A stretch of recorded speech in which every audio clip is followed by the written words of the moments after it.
السلام علیکم ورحمۃ اللہ وبرکاتہ۔ حدیث نمبر 6 پڑھ رہے ہیں ہم بچوں۔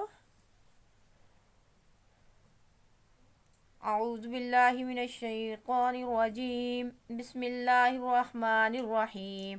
رب اشرح لی صدری ویسر لی امری واحلل عقدۃ من لسانی یفقہوا قولی۔ رب یسر ولا تعسر وتمم بالخیر وبک نستعین ربنا زدنا علما وعملا والحقنا بالصالحین آمین۔ بسم اللہ الرحمن الرحیم۔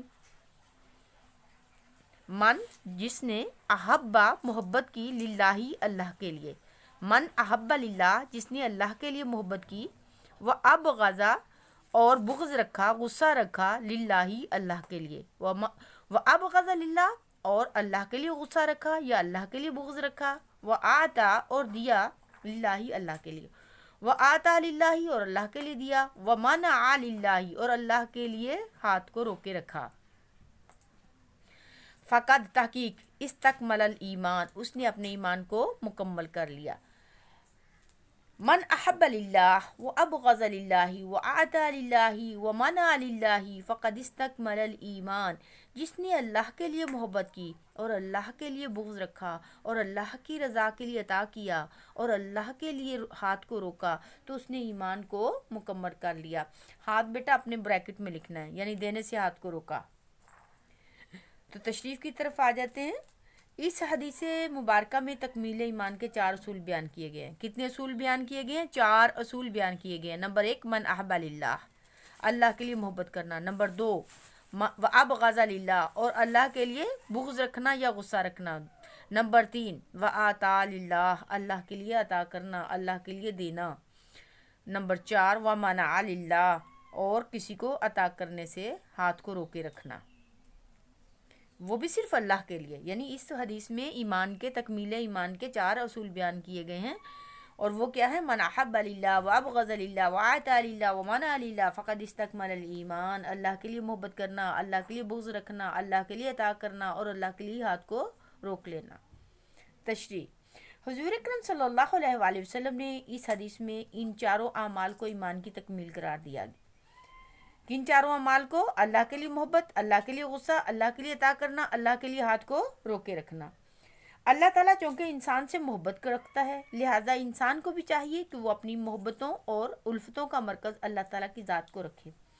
دنیا میں جس سے محبت رکھے محض اللہ کی رضا کے لیے رکھے، اور اس کے علاوہ اول تو کسی سے بغض نہ رکھے، اور اگر کسی سے بغض ہو بھی تو اس کی بنیاد بھی محض یہ ہو کہ اللہ تعالیٰ اس شخص کو ناپسند کرتا ہے، لہٰذا جب تک کسی سرکش و ظالم کو اللہ پسند نہیں کرتا تو ہم کیوں کریں گے۔ اس کے علاوہ اگر کسی کو مال عطا کرے تو اس کی بنیاد بھی ریاکاری یا دنیاوی غرض نہ ہو بلکہ اللہ کی رضا ہو، اور اگر کسی سے ہاتھ روکے تو بھی محض اس لیے کہ اس سے اللہ نے ہاتھ روکنے کا حکم دیا ہے، یعنی یہ اللہ کی سرکشی کے کام کرتا ہے، اللہ کی بغاوت میں ڈوبا ہوا ہے، تو ہم اس کو اپنا مال جب دیں گے تو یہ اس کو بھی اسی کاموں میں لگائے گا، تو ہم محض اسی لیے ہاتھ روکیں، نہ کہ اپنے غصے یا اپنی وجہ سے، اپنی ذات کی وجہ سے ہاتھ روکنے کا حکم نہیں دیا گیا۔ جب ہم صرف اللہ کی محبت کے لیے کسی کو عطا کریں گے اور اللہ ہی کی وجہ سے کسی سے غصہ کریں گے اور اللہ ہی کی وجہ سے کسی کو دیں گے اور اللہ ہی کی وجہ سے کسی سے دینے سے ہاتھ روکیں گے تو ہم نے اپنے ایمان کو مکمل کر لیا، اور یہ تکمیل ایمان کے 4 اصول ہیں۔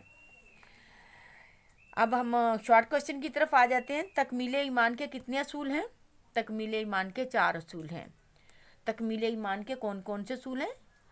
نمبر 1 جواب یہ ہوگا، نمبر 1 اللہ کے لیے محبت کرنا، نمبر 2 اللہ کے لیے غصہ رکھنا، نمبر 3 اللہ کے لیے دینا، اور نمبر 4 اللہ کے لیے ہاتھ کو روک لینا۔ تکمیل ایمان کے 4 اصول ہیں جی۔ اور اللہ تعالیٰ کی سب سے غالب صفت کون سی ہے؟ اللہ تعالیٰ کی سب سے غالب صفت جو ہے وہ رحم کرنا ہے، ٹھیک ہے؟ حدیث کی روح سے اللہ تعالیٰ کی 2 صفات لکھیے، آپ لکھ سکتے ہیں: درگزر کرنا، رحم کرنا، اور یہی 2 کافی ہیں، ٹھیک ہے؟ بچوں کے بارے میں ایک حدیث کا ترجمہ کیجئے جس میں ان پر رحم کرنے کے بارے میں حکم دیا گیا ہو. یعنی بچوں کے بارے میں حدیث لکھیے جس میں بچوں پر رحم کرنے کا حکم دیا گیا ہے. لیس منا من لم یرحم صغیرنا ولم یوقر کبیرنا. حدیث پوری اس طرح سے ہوتی ہے، لیس منا من لم یرحم صغیرنا ولم یوقر کبیرنا. وہ ہم میں سے نہیں جو ہمارے چھوٹوں سے محبت نہیں کرتا اور ہمارے بڑوں کا احترام نہیں کرتا.